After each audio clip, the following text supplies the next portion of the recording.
Ikalimang kabanata. At pagkakita sa mga karamihan, ay umahon siya sa bundok, at pagkaupo niya, ay nagsilapit sa kanya ang kanyang mga alagad. At binuka niya ang kanyang bibig, at tinuruan sila, na sinasabi, mapapalad ang mga mapagkumbabang loob, sapagkat kanila ang kaharian ng langit. Mapapalad ang nangahahapis, sapagkat sila'y aaliwin. Mapapalad ang maaamo, sapagkat mamanahin nila ang lupa. Mapapalad ang nangagugutom at nangauuhaw sa katuwiran, sapagkat sila'y bubusugin. Mapapalad ang mga mahabagin, sapagkat sila'y kahahabagan. Mapapalad ang mga may malinis na puso, sapagkat makikita nila ang Diyos. Mapapalad ang mga mapagpayapa, sapagkat sila'y tatawaging mga anak ng Diyos. Mapapalad ang mga pinag-uusig dahil sa katuwiran, sapagkat kanila ang kaharian ng langit. Mapapalad kayo pagka kayo'y inaalimura, at kayo'y pinag-uusig, at kayo'y pinagwiwikaan ng sari-saring masama, na pawang kasinungalingan dahil sa akin. Mga galak kayo, at mangagsayang totoo, sapagkat malaki ang ganti sa inyo sa langit. Sapagkat gayon din ang kanilang pagkausig sa mga propeta na nangauna sa inyo. Kayo ang asin ng lupa. Ngunit kung ang asin ay tumabang, ay ano ang ipagpapaalat? Wala nang ano pamang kabuluhan, kundi upang itapon sa labas at yurakan ng mga tao. Kayo ang ilaw ng sanglibutan. Ang isang bayan na natatayo sa ibabaw ng isang bundok ay hindi maitatago. Hindi rin nga pinaniningasan ang isang ilawan at inilalagay sa ilalim ng isang takalan, kundi sa talagang lalagyan ng ilaw, at lumiliwanag sa lahat ng nangasabahay. Lumiwanag na gayon ang inyong ilaw sa harap ng mga tao, upang makakita nila ang inyong mabubuting gawa, at kanilang luwalhatiin ang inyong Ama na nasa langit. Huwag ninyong isiping ako'y naparito upang sirain ang kautusan o ang mga propeta. Ako'y naparito hindi upang sirain, kundi upang ganapin.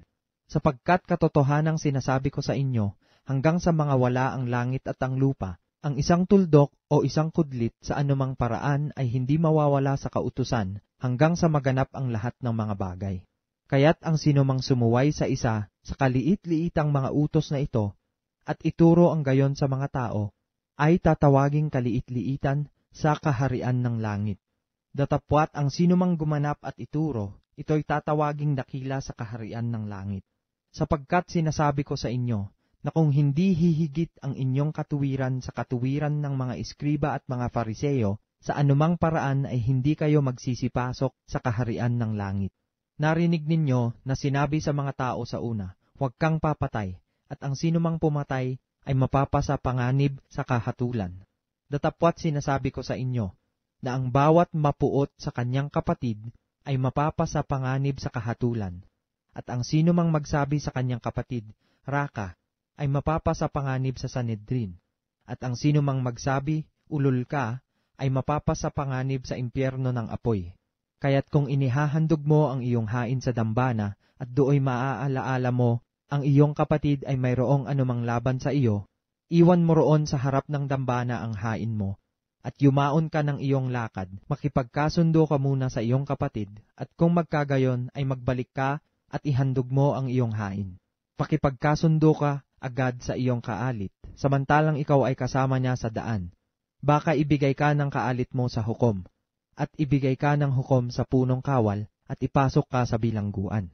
Katotohanang sinasabi ko sa iyo, hindi ka aalis doon sa anumang paraan hanggang hindi mo mapagbayaran ang katapus-tapusang beles. Narinig ninyong sinabi, huwag kang mangangalunya. Datapwat sinasabi ko sa inyo na ang bawat tumingin sa isang babae na taglay ang masamang hangad ay nagkakasala na ng pangangalunya sa kanyang puso. At kung ang kanan mong mata ay nakapagpapatisod sa iyo, ay dukutin mo at iyong itapon, sapagkat may mapapakinabang ka pa na mawala ang isa sa mga sangkap ng iyong katawan, at huwag ang buong katawan mo ay mabulid sa impyerno.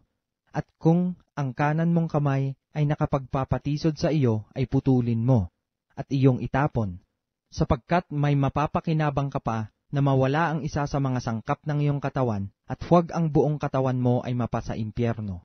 Sinabi rin naman, ang sinumang lalaki na ihiwalay na ang kanyang asawa, ay bigyan niya siya ng kasulatan ng paghihiwalay. Datapwat sinasabi ko sa inyo, na ang sinumang lalaki na ihiwalay ang kanyang asawa, liban na lamang kung sa pakikiapid ang dahil, ay siya ang sa kanya'y nagbibigay kadahilanan ng pangangalon niya. At ang sino mang mag-asawa sa kanya kung naihiwalay na siya, ay nagkakasala ng pangangalon niya. Bukod sa rito'y inyong narinig na sinabi sa mga tao sa una, huwag kang manunumpa ng di katotohanan, kundi tutupdin mo sa Panginoon ang iyong mga sumpa. Datapwat sinasabi ko sa inyo, huwag ninyong ipanumpa ang anuman, kahit ang langit, sapagkat siyang luklukan ng Diyos, kahit ang lupa, sapagkat siyang tungtungan ng kanyang mga paa, kahit ang Jerusalem, sapagkat siyang bayan ng dakilang hari. Kahit man ang ulo mo ay huwag mong ipanumpa, sapagkat hindi ka makagagawa ng isang buhok na maputi o maitim. Datapwat ang magiging pananalita ninyo'y, oo, oo, hindi, hindi, sapagkat ang humigit pa rito ay buhat sa masama. Narinig ninyong sinabi, mata sa mata at ngipin sa ngipin. Datapwat sinasabi ko sa inyo, huwag kayong makilaban sa masasamang tao, kundi sa sino mang sa iyo'y sumampal sa kanan mong pisngi, iharap mo naman sa kanya ang kabila. At sa mag-ibig na ikaw ay ipagsakdal, at kunin sa iyo ang iyong tunika, ay iwan mo rin naman sa kanya ang iyong balabal. At sa sino mang pipilit sa iyo na ikaw ay lumakad ng 1 milya, ay lumakad ka ng 2 milya na kasama niya. Bigyan mo ang sa iyo'y humihingi, at huwag mong talikdan ang sa iyo'y nangungutang. Narinig ninyong sinabi, iibigin mo ang iyong kapwa, at kapupuotan mo ang iyong kaaway. Datapwat sinasabi ko sa inyo, ibigin ninyo ang inyong mga kaaway, at idalangin ninyo ang sa inyo'y nagsisiusig, upang kayo'y maging mga anak ng inyong Ama na nasa langit, sapagkat pinasisikat niya ang kanyang araw sa masasama at sa mabubuti, at nagpapaulan sa mga ganap at sa mga hindi ganap, sapagkat kung kayo'y iibig sa nangagsiiibig lamang sa inyo, ano ang kanti na inyong kakamtin? Hindi ba gagayon din ang ginagawa ng mga maniningil ng buwis? At kung ang mga kapatid lamang ninyo ang inyong babatiin, ano ang kalabisan ng inyong ginagawa? Hindi ba gagayon din ang ginagawa ng mga hintil? Kayo nga'y mga pakasakdal, na gaya ng inyong Ama sa kalangitan na sakdal.